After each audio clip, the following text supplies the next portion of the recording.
Capítulo 18. Darius estaba arrodillado al lado de su padre, y se sentía abrumado por la emoción mientras observaba cómo moría.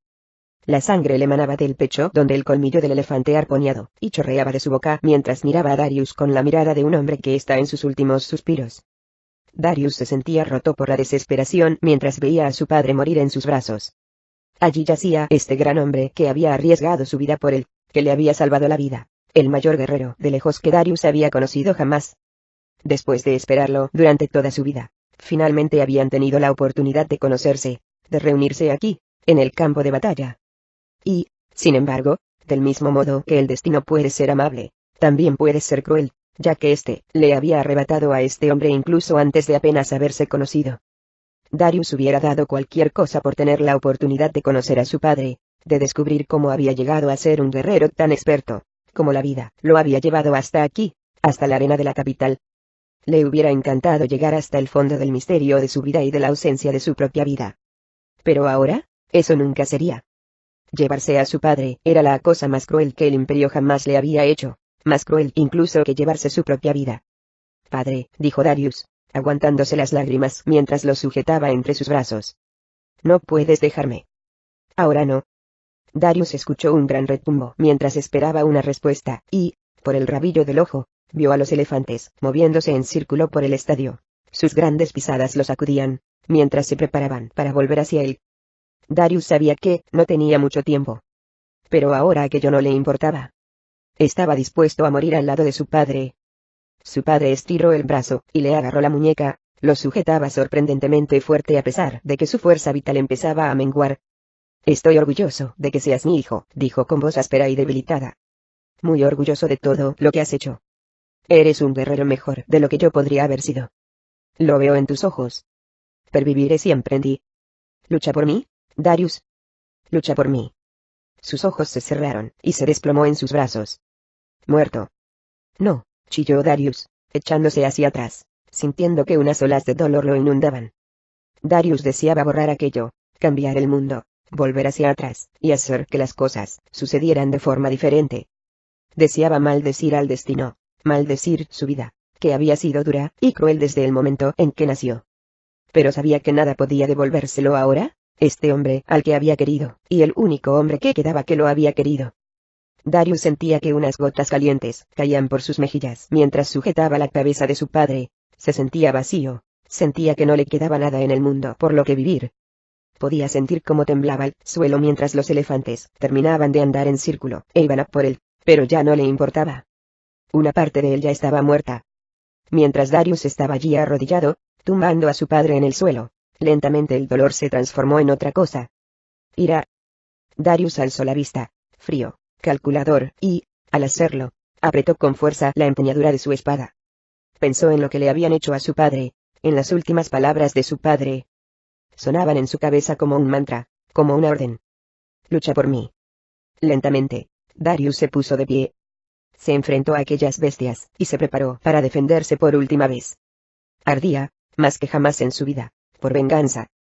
Moriría intentándolo, pero no caería sin llevarse a alguien con él.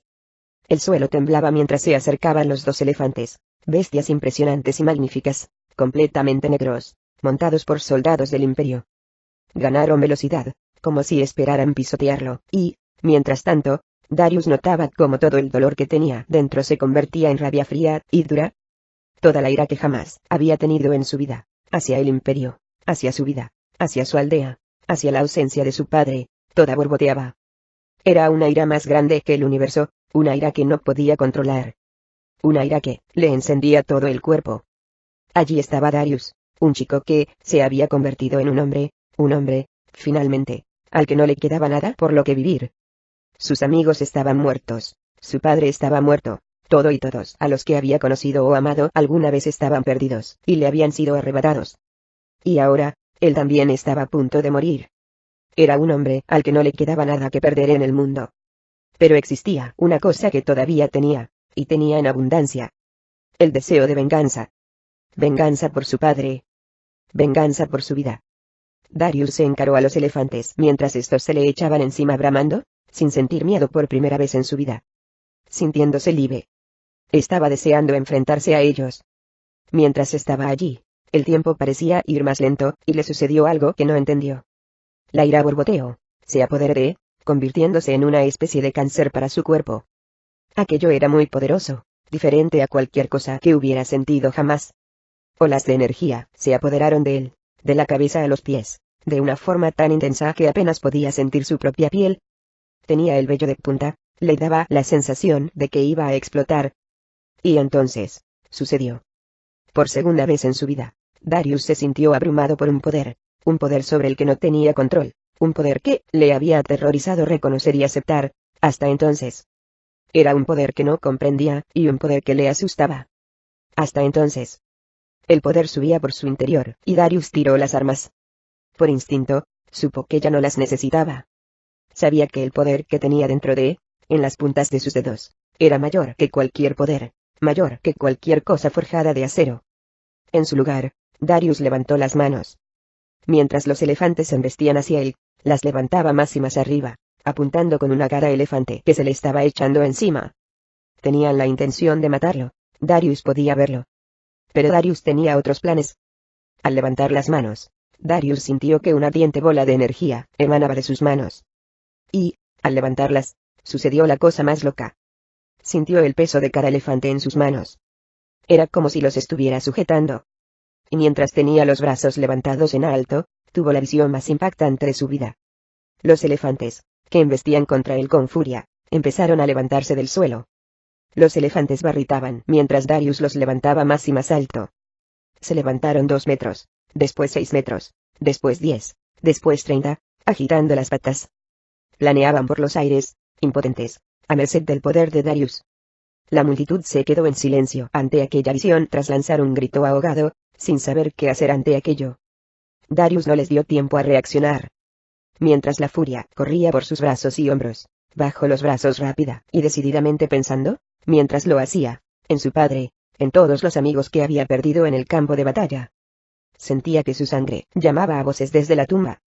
Ahora era su momento. Ahora, era el momento de la venganza. Darius sintió que un poder salía disparado de ellos, un poder que podía mover montañas, y aprovechó ese poder por primera vez en su vida al bajar los brazos y lanzar a los elefantes. Se quedó asombrado al ver cómo volaban por los aires, dando vueltas sobre sí mismos, barritando, agitando las patas, mientras se dirigían, como cometas, hacia las graderías de piedra del estadio. La multitud se dio cuenta demasiado tarde. Unos cuantos se levantaron e intentaron correr, pero todo sucedió demasiado rápido, y no pudieron ir hacia ningún lugar. Las dos bestias impactaron contra el estadio con un tremendo golpe, haciendo temblar la arena, como si se hubiera estrellado un cometa. El impacto se llevó 2 secciones enteras de piedra, matando a centenares de personas de golpe. Los gritos de crueldad y regocijo del imperio se habían transformado ahora en gritos y chillidos de pánico. La multitud corría, intentando escapar desesperadamente, pero los elefantes caían dando más y más vueltas por la gradería y aplastando a miles más. La arena se convirtió en un caos. La gente chillaba y corría mientras el peso de los elefantes derrumbaba secciones enteras de piedra, y la avalancha mataba a más centenares. Allí estaba Darius, el único que quedaba en el campo de batalla, aturdido ante su poder. Sentía que el mundo era suyo. Capítulo 19. Starak clavó sus talones en las costillas del caballo, espoleándolo para que fuera más y más rápido, corriendo a través del gran desierto, decidida a no detenerse hasta cruzar el desierto, hasta cruzar el mundo y encontrar a Reese. Sabía que estaba en algún lugar en el horizonte, más allá del desierto, más allá del mar, con Thorgrim, a la búsqueda de Guwaine. Sabía que sus posibilidades de encontrarlo eran remotas, que era muy posible que muriera aquí en el desierto. Pero no le importaba. Por muy insensato que aquello fuera, se sentía más feliz y más liberada de lo que había estado en lunas. Finalmente, era libre, estaba emocionada por estar lejos de la cresta, cabalgando bajo el cielo abierto, y siguiendo los deseos de su corazón. La seguridad de aquella cresta, cada instante que había estado allí, habían sido un infierno para ella. No quería seguridad. Quería a Reese. El peligro no significaba nada para ella, si era lo que se interponía entre ella y el hombre al que más quería en el mundo. Finalmente, Stara se dio cuenta de que era el amor lo que más importaba por encima de cualquier cosa en el mundo, más que los placeres, las riquezas y la seguridad, más que cualquier objeto que pudiera desear. Lo que importaba era el amor y la libertad para perseguirlo. Y esto era lo que ella tenía ahora. tanto si moría como si no en este desierto, o en algún lugar del mar, nada de esto importaba, siempre y cuando fuera libre para perseguir los deseos de su corazón. Stara galopaba sobre el caballo, su piel todavía estaba en carne viva por haber atravesado el muro de arena, sus labios secos, su garganta sedienta, su piel quemada por el sol y su turbante le había caído hacía tiempo. No se había parado a cogerlo, pues sabía que, si dejaba de moverse ni que fuera un minuto, jamás continuaría a través de este desierto. Su caballo también jadeaba y sufría arcadas, y Stara se preguntaba por cuánto tiempo más podrían seguir. Ella percibía que, de algún modo, él entendía la urgencia de la misión, y, sin necesidad de espolearlo, corría hacia adelante por sí solo. Mientras el caballo avanzaba más y más, Stara intentaba seguir las instrucciones generales que Fite le había dado, repitiéndolas como un mantra una y otra vez en su cabeza. Atraviesa el muro de arena, entonces dirígete hacia el norte. Sigue la estrella del norte, que brilla de día y de noche. Si vives, llegarás a los canales. Allí, puede ser que encuentres una embarcación escondida en el puerto, guardada para momentos en los que haya que escapar, escondida bajo las ramas de los sauces que crecen en sus orillas. Si es que aún están ahí. Tu misión será larga y dura y puede ser que no lo consigas. Mientras cabalgaba, alzaba continuamente la vista en busca de la estrella del norte, a sabiendas de que estaba en algún lugar por allí arriba. Unas nubes escasas iban y venían, y ya no sabía si estaba siguiendo el rumbo. Bajó el brazo por instinto, se llevó el saco de agua a la boca y lo apretó, pero estaba vacío, hacía rato que se había secado. Lo tiró al darse cuenta de que no quedaba nada. Stara seguía cabalgando, le dolían las piernas, le dolía la espalda, su cabeza empezaba a colgar, demasiado cansada para aguantar. Sentía que se iba encorvando, sentía que en cualquier momento podía caer del caballo. Sabía que cuando esto sucediera, estaría acabada. Reese, pensó, te quiero. Finalmente, cuando ya pensaba que no podía continuar, cuando tenía la sensación de que podía morir allí mismo, sintió que el caballo iba más lento y alzó la vista. Notaba que estaban subiendo una cresta, y, al alzar la vista y mirar con los ojos entrecerrados, se preguntó si estaba teniendo visiones. Negó con la cabeza al darse cuenta de que no era así, y su corazón dio un vuelco en su interior. Allí, contra el sol del atardecer, había una masa de agua reluciente. Los pequeños ríos serpenteaban en todas direcciones, hasta llegar al desierto. Los canales. Era una vista sobrecogedora, y, a medida que la tenía más cerca, a Stara la embargaba la euforia. Finalmente, la monotonía del gran desierto, la monotonía que creía que nunca iba a acabar, había llegado a su fin. Riachuelos de un centenar de ríos convergían en un estanque de agua al final del desierto, rodeado por un bosquecillo de sauces, cuyas ramas colgaban bajas, tal y como Fite había dicho. Su corazón latía más rápido ante aquella vista. Había agua. Había un camino para salir de allí, hacia los ríos, hacia el mar. Existía un camino hacia Reese. Existía la libertad. A Stara no le hizo falta ni golpear al caballo que, al verlo, también aceleró su paso, corriendo cresta abajo, sin bajar la velocidad hasta llegar al bosquecillo que había a la orilla del agua. Stara agradeció mucho la sombra, a pesar de que ya se estaba poniendo el sol, y bajó del caballo mientras éste se inclinaba agradecido para beber agua a lengüetazos. Se puso sobre sus manos y rodillas a su lado, y también empezó a beber. Stara tragaba agua y daba bocanadas. Mientras recuperaba la respiración, se tiraba agua fría a la cara, por el cuello, por el pelo, para sacarse la arena del desierto. Se quedó arrodillada por un instante, demasiado cansada para moverse, disfrutando del sonido de las ramas de los sauces mientras se mezclaban con la brisa que venía del agua. Finalmente, el caballo se inclinó y le lamió la cara, animándola a que se recuperara. Stara recuperó la compostura, y, al incorporarse, examinó el agua, las ramas, mirando para ver si todavía había barcos escondidos. Al entrecerrar los ojos, le pareció ver algo escondido tras una masa de árboles, mientras sus ramas se movían con el viento. Corrió hacia allí, y apartó las ramas. Se alegró al ver que había una pequeña embarcación, meciéndose en el agua, atada a la orilla, lo suficientemente grande para acogerla a ella y a una pequeña vela. Estaba bien escondida tras los árboles, y agradeció a Dios por ello, sabiendo que sin ella moriría allí mismo. Stara estaba a punto de meterse dentro, de irse, cuando se acordó del caballo. Se dio la vuelta, fue andando hacia él, y le acarició la cara, mientras lo miraba a los ojos. Este hizo el gesto de seguirla hasta la barca, pero ella negó con la cabeza. Este es un viaje para mí sola, amigo mío, dijo ella. Este hizo un suave relincho. Nunca podré agradecértelo, dijo. Ahora eres libre. Anda suelto por el desierto, encuentra un nuevo hogar, no respondas ante ningún hombre. Eres libre. El caballo se inclinó, y le lamió la cara, y ella le dio un beso en la cabeza.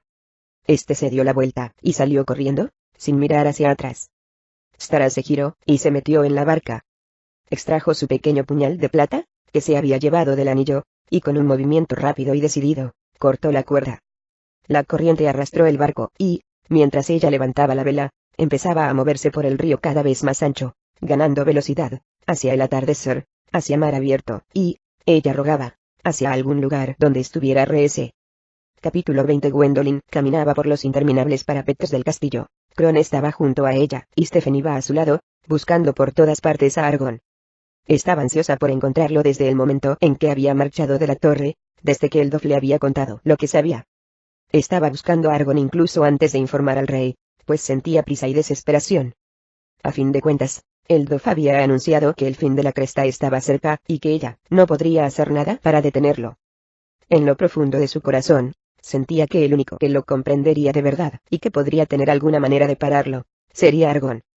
Y lo que era más importante, las palabras de Eldof resonaban en sus oídos, y pensaba, una y otra vez, en lo que había dicho sobre que Argon sabía cómo encontrar a Thor, y sobre el maestro de Argon.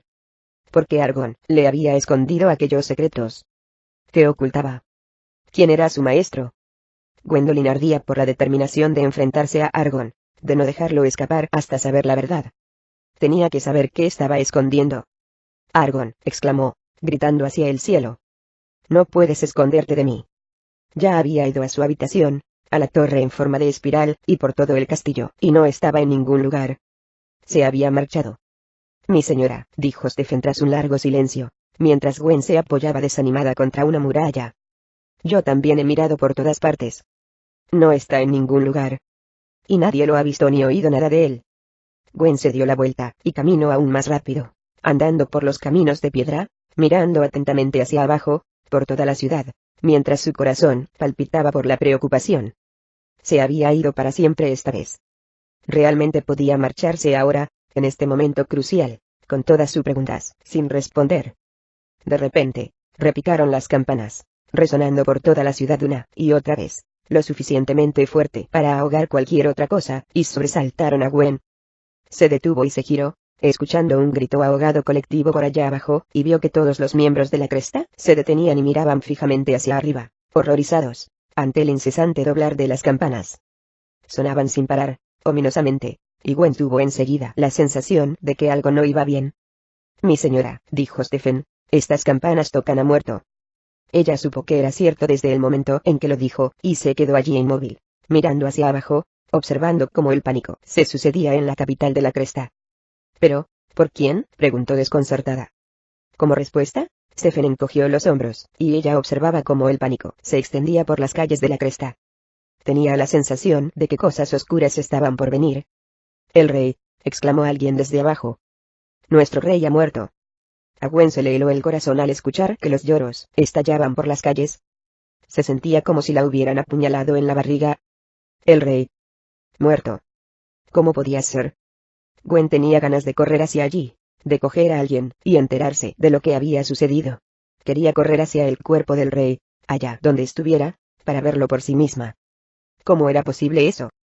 Gwen se sentía abrumada por emociones opuestas. Si hubiera ido directa hacia él después de la torre, tal y como había prometido, quizás hubiera podido salvar su vida. Ahora, ya era demasiado tarde. «Vete», le ordenó a Stephen. «Averigua lo que ha pasado». «Sí, mi señora», dijo, se dio la vuelta, y se marchó corriendo. Mientras Gwen miraba hacia abajo, no podía evitar sentir que el caos ya estaba empezando a desplegarse, que el final de la cresta ya estaba llegando, tal y como el Dof había vaticinado. Estaba empezando a tener la sensación de que no había nada que pudiera detenerlo. Era como si ya hubiera llegado la guerra. Ahora sentía una urgencia todavía más grande por encontrar a Argon, antes de que fuera demasiado tarde. «Algunas veces encuentras cuando dejas de buscar», dijo una voz oscura y enigmática. Gwen se dio la vuelta de golpe, y se sintió a la vez sobresaltada y aliviada de ver a Argon a unos cuantos metros, mirándola fijamente. Llevaba su túnica dorada, sujetaba su bastón, y casi brillaba con el sol, iluminando aquel día triste. Pensaba que te habías marchado, dijo. A algún otro sitio, a algún otro tiempo. Él la miró fijamente, inexpresivo. Lo haré, respondió en voz baja, muy pronto. ¿Por qué no me lo dijiste?, exigió, indignada y dando un paso hacia adelante. ¿Por qué no me dijiste nada de tu maestro? Que conocías su modo de encontrar a Thorgrim. Argon la miró fijamente, y, por primera vez, vio sorpresa real en sus ojos. ¿Quién te habló de mi maestro?, preguntó él. ¿Por qué?, insistió ella. ¿Por qué no quieres contarme el secreto que guardas?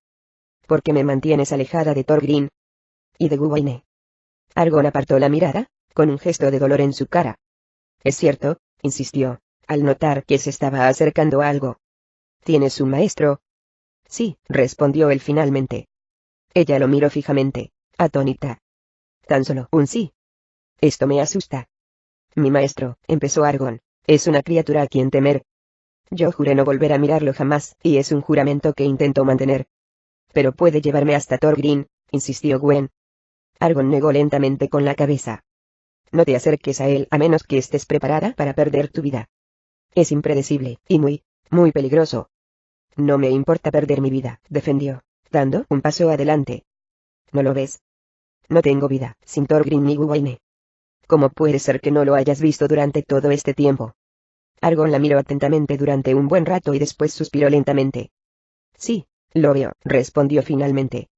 Vosotros, los humanos, tenéis una manera de pensar diferente a la mía.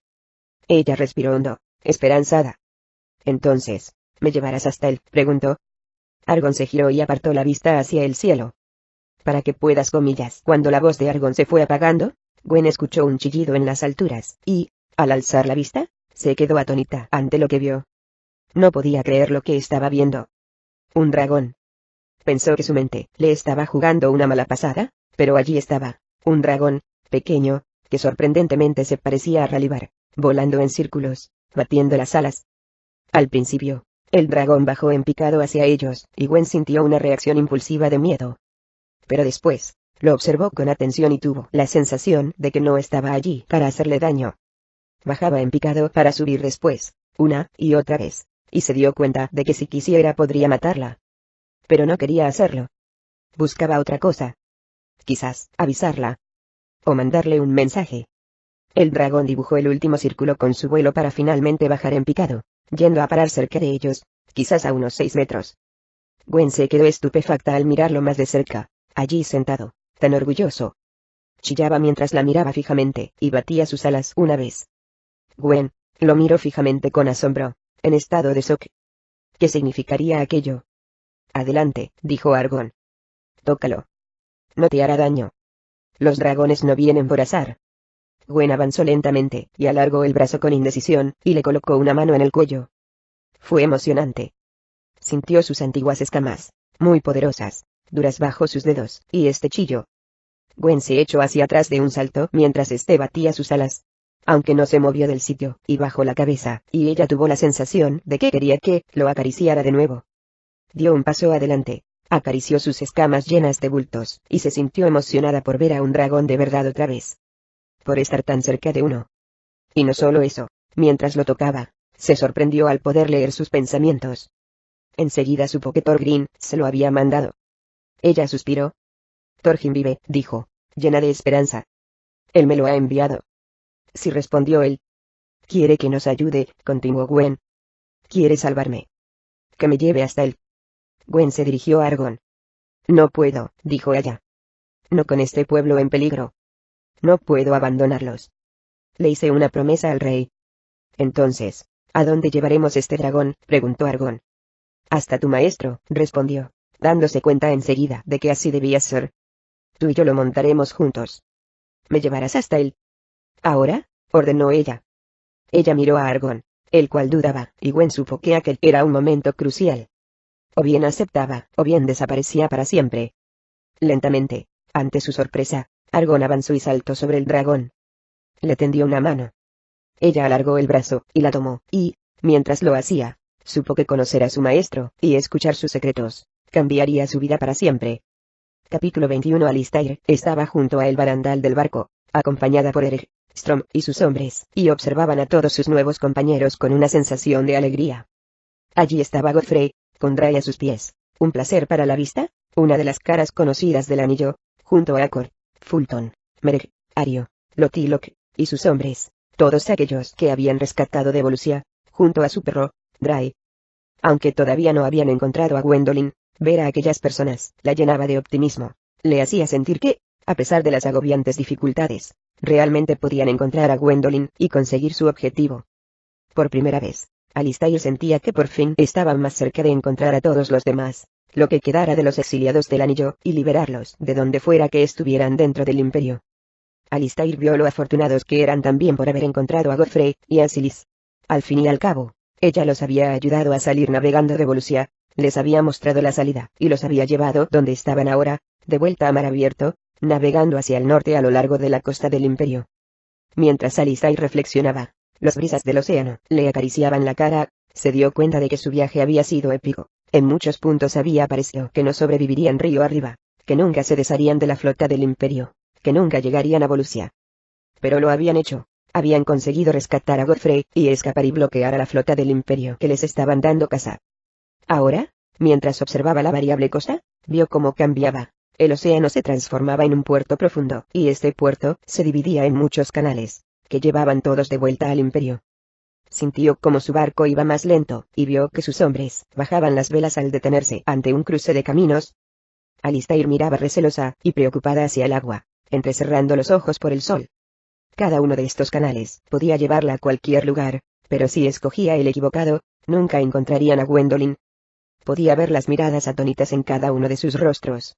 Ninguno de ellos sabía en qué dirección ir. Todos se giraron hacia Silis. ¿Y ahora, hacia dónde vamos?, le preguntó Eric. Ella observó con atención los canales y negó con la cabeza. Me gustaría saberlo, mi señor, le dijo finalmente a Eric. Yo no sé en qué dirección fueron Gwendolyn y los demás. No sé ni siquiera si la legendaria cresta existe.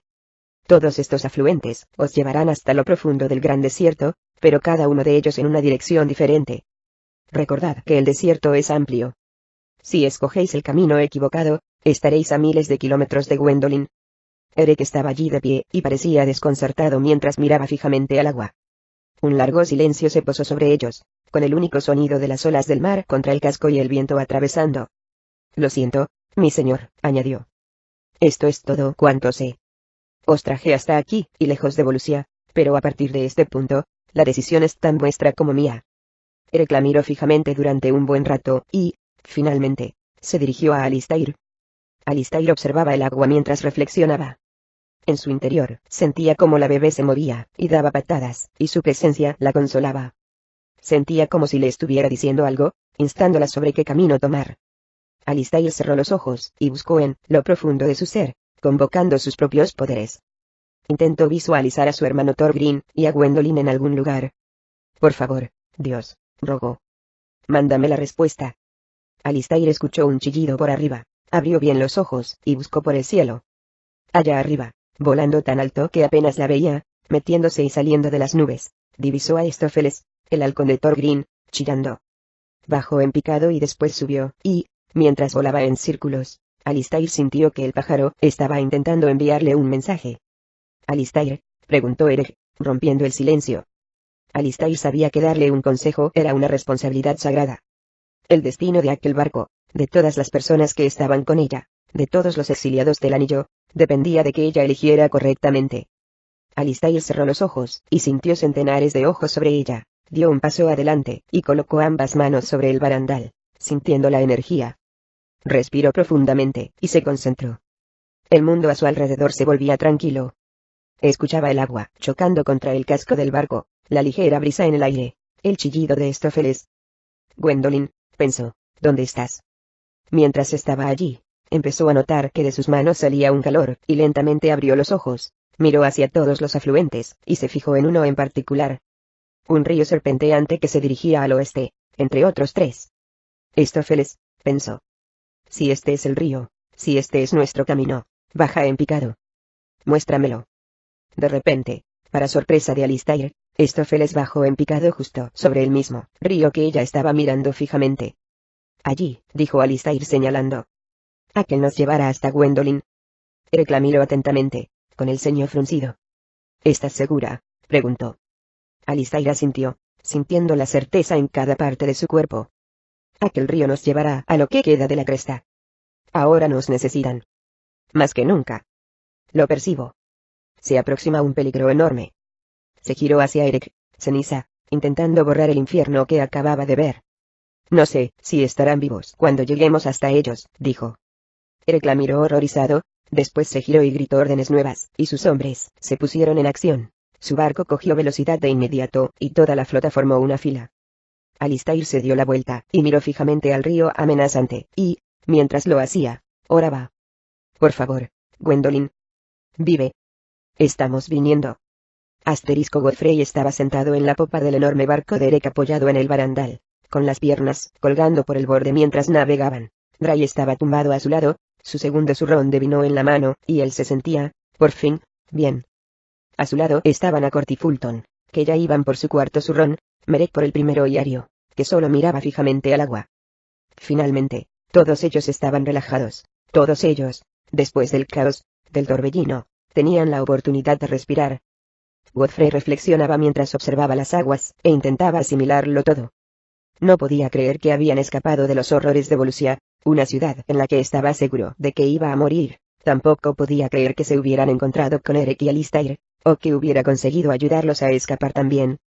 Incluso el hecho de estar sentado en aquel barco, de camino a encontrar a Gwendolyn, era un sueño. Era como si le hubieran dado una segunda oportunidad en la vida. Finalmente, por primera vez desde que había llegado al Imperio, Godfrey era optimista. Se había vuelto a poner en marcha, con un ejército de su propia gente, y con un ejército de esclavos liberados y de camino a salvar a Gwendolyn y a los demás. Tomó otro trago de cerveza, dejando que se le subiera a la cabeza, sin darse cuenta lo mucho que lo había echado de menos. Pero, por otro lado, mientras echaba un vistazo, Godfrey también sentía inquietud. Sabía que todavía estaban lejos de casa, que estaban navegando hacia peligros más grandes, adentrándose más en el desierto en su misión por encontrar a su hermana, si es que todavía estaba viva. Seguramente pronto los envolverían ejércitos hostiles del Imperio, y, cuanto más se adentraran, más difícil sería salir. No sabía qué les deparaba el futuro. Pero por primera vez desde hacía tiempo, no le importaba. Ahora era parte de algo más grande que él mismo, y lo llevaba a una sensación de misión, de propósito. Iría donde tuviera que ir, arriesgaría lo que tuviera que arriesgar, para salvar a su hermana. Mientras daba otro trago, Godfrey especulaba sobre el futuro. ¿Qué pasaría si consiguieran volver, seguros, juntos de nuevo? ¿Qué haría él entonces con su vida? Había una parte de él, que se removía en lo profundo de su ser, que él no comprendía, que le daba cierta sensación de malestar. Sentía que estaba cambiando. Si sobrevivía a todo aquello, volvería a pasar los días en una taberna. O haría alguna otra cosa. Se convertiría en el hijo responsable que su padre siempre había querido que fuera. Un horrible y aburrido sentido de la responsabilidad se estaba apoderando de, una sensación de que debía dedicar su vida a algo más grande, lo cual odiaba. Sentía que quizás, después de todo lo que había pasado, estaba cambiando, se estaba convirtiendo en otra persona, alguien de quien se hubiera reído de joven en las tabernas. Alguien demasiado serio. Alguien que no quería dedicar su vida a beber y al juego. Si alguna vez encontramos esta cresta, ¿cómo creéis que serán sus tabernas?, dijo una voz ebria. Godfrey se giró y vio a Accord sentado junto a él, mirando fijamente, con los ojos vidriosos por el vino. Supongo que muy parecidas a las nuestras, dijo Fulton. Las tabernas de Volusia eran de primera categoría, dijo Accord. Y su cerveza, añadió Fulton. Era suficiente para que quisiera quedarme y morir allí. Quizás deberíamos haberlo hecho, dijo Accord. Hubiéramos muerto, pero al menos hubiéramos tenido una sonrisa en la cara. ¿Ahora? ¿Hacia dónde navegamos? Godfrey miraba fijamente a las aguas mientras navegaban, intentando acallar sus voces. A cambio, intentaba pensar en todos los lugares donde había estado, en todo lo que había visto. ¿Para qué era todo aquello? Recordaba los tiempos pasados, cuando todos habían estado juntos en la corte del rey, él y Gwendolyn, Kendrick y Garrett, Rhys y Luanda. Entonces su padre parecía tan invencible, tan todopoderoso. Como aquellos tiempos de fuerza y gloria, un reino tan impermeable, podían haberse reducido a aquello. Godfrey sintió que el fuerte vino se le estaba subiendo a la cabeza, y empezó a sentirse mareado. Sabía que les esperaban batallas. Seguramente, habría una batalla para salvar a Gwendolyn, allá donde estuviera, y una batalla para escapar de aquel lugar. batallas en las que muy probablemente moriría. La suerte todavía estaba abrumadoramente contra ellos. No dejaban de ser una pequeña flota en medio de un vasto imperio. Una parte de Godfrey, del viejo Godfrey, deseaba beber para olvidar todo aquello. Quería estar tan borracho que, cuando llegara la batalla, ni siquiera le importaría, porque estaría muy perdido. Pero el nuevo Godfrey, el que él no comprendía, borboteaba en su interior, empezaba a sentirse diferente. Le empujaba a afrontar sus problemas, le esperara lo que le esperara, lúcido, coraje, con valor. Godfrey se levantó poco a poco hasta ponerse totalmente de pie. Miró fijamente al agua, tiró el brazo hacia atrás, y lanzó su zurrón todavía completamente lleno de vino.